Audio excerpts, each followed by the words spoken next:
बोलो लक्ष्मी मैया की जय। इस वीडियो में हम महालक्ष्मी व्रत की कथा सुनेंगे और इस कथा के बाद हम विनायक जी की कथा भी सुनेंगे। एक राजा था, उसकी दो रानियां थी। दोनों रानियां आपस में बड़े प्रेम के साथ रहती थी। जब महालक्ष्मी व्रत का समय आया तो वह महल में एक ब्राह्मणी आई और लक्ष्मी जी का डोरा देकर गई। बड़ी रानी ने धागे को तुचकार कर बांध लिया और छोटी रानी को भी दे दिया और कहा कि ये लक्ष्मी जी का डोरा है, बांध लेना, इसे हम महालक्ष्मी जी की कथा सुनकर खोलेंगे। तो छोटी रानी बोली कि हाथ और गले में तो सोने के हीरे जवाहरात हैं, तो मैं इस धागे को बांध कर क्या करूंगी। छोटी रानी ने धागा पीछे तबेले में फेंक दिया। बड़ी रानी तो सब नियम के अनुसार करती।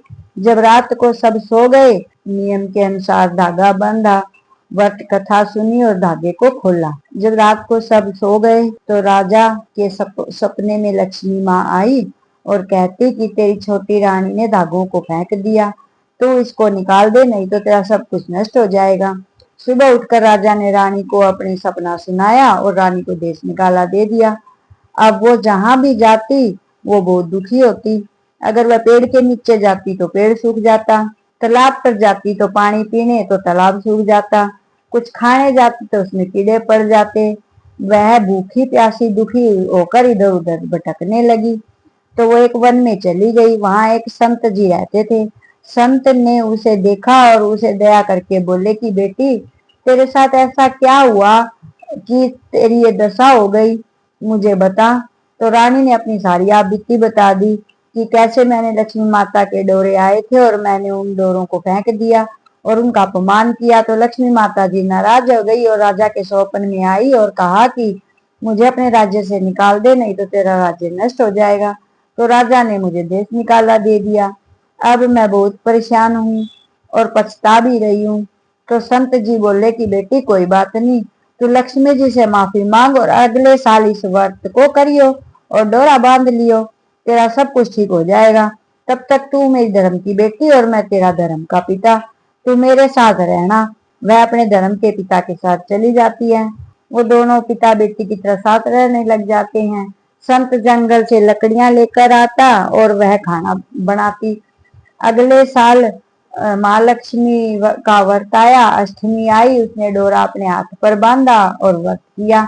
उधर राजा जंगल में शिकार खेलने के लिए गए। शिकार करते करते राजा भटक गए, दूर निकल जाते हैं। भटकते भटकते उन्हें भूख लगाई। मंत्री उनके साथ था। राजा ने मंत्री को कहा कि मुझे तो भूख लगी है। तो राजा ने मंत्री को तितर का शिकार करके दिया और कहा कि जा ये तितर बना के ला। तो मंत्री चित्र बनाने के लिए चला गया, उसे तीतर जल जाते हैं। मंत्री ने सोचा कि राजा गुस्सा करेगा, वो सोचते हुए वो चल रहा था तो उसे जंगल में एक कुटिया दिखी। मंत्री ने देखा कि कोई स्त्री खाना बना रही है, तो मंत्री वहां गया और सारी कहानी बता दी। रानी ने मंत्री को पहचान लिया, लेकिन मंत्री रानी को फटे पुराने हाल में नहीं पहचान पाया।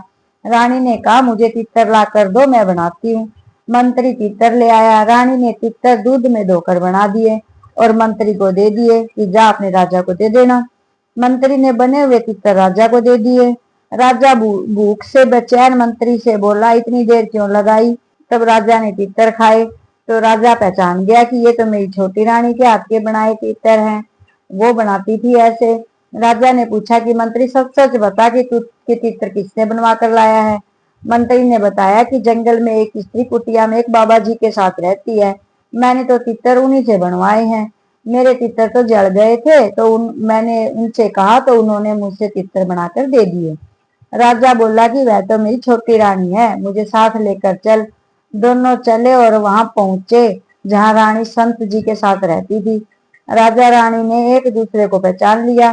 तो राजा बोला कि रानी से कि तू मेरे से तो गलती हो गई, चल अपने घर चल और पिछली सारी बातों को भूल जा।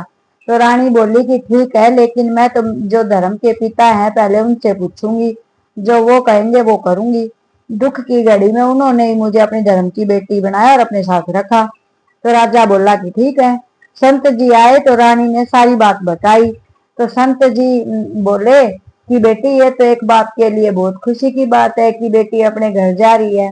जब विदाई का टाइम आता है तो संत जी सोचते हैं कि मैं इसकी परीक्षा तो लूं कि ये इतना टाइम मेरे पास में मेरी बेटी बनकर रही, सच में ये मुझे पिता मानती भी है या बस ऐसे ही कहने को पिता मानना है। तो संत जी ने रानी से कहा कि बेटी, ये दही की हांडी अपने सिर पर ध्यान से रख के ले जाना। जब ये हांडी में दही छलक जाए तो तू समझ जाना कि तेरे पिता के कोई परेशानी में है। तो वो बोली कि ठीक है। तो राजा रानी वहां से विदा होकर चल दिए। रानी बड़े ध्यान से हांडी लेकर चल रही थी, लेकिन बीच रास्ते में हांडी की दही छलक गई। तो रानी ने राजा से बोली कि मेरे पिताजी तो किसी मुसीबत में है। तो राजा रानी वापिस आए तो संत जी कुटिया में बैठे थे आराम से। तो रानी बोली कि बाबा, आप तो बोले थे कि अगर हांडी में दही छलक जाए तो समझ जाइयो कि मैं किसी परेशानी में हूँ। तो संत जी बोले कि बेटी, मैं तो तेरी परीक्षा ले रहा था कि तू वापिस आएगी या नहीं, कि तू सच में मुझे अपना पिता मानती है या नहीं। फिर संत जी बोले कि बेटी, अब तू जा, हमेशा खुश रहना। उन्हें आशीर्वाद दिया और राजा रानी अपने नगर में वापिस आए। रानी घर आकर लक्ष्मी जी की कथा कही और डोरा बांधा हुआ डोरा खोला।